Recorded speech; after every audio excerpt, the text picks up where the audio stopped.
భారత్ వేల సంవత్సరాల సంస్కృతి, అనేక మతాల కలయిక. కానీ ఒక ప్రశ్న: ఇండియా హిందూ దేశమా లేక లౌకిక దేశమా? ఇక్కడ హిందువులు ఉన్నారు, ముస్లింలు ఉన్నారు, క్రైస్తవులు ఉన్నారు, ఇంకా ఎన్నో మతాలు ఉన్నాయి. అయితే ఈ దేశం ఎవరిది? మన దేశాన్ని నడిపేది భావోద్వేగాలు కాదు, ఒక పుస్తకం. అదే మన రాజ్యాంగం.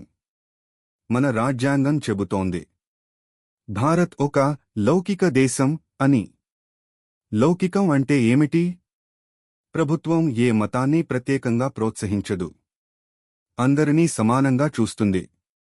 ఇక్కడ ప్రతి ఒక్కరికీ తన మతాన్ని అనుసరించే హక్కు ఉంది.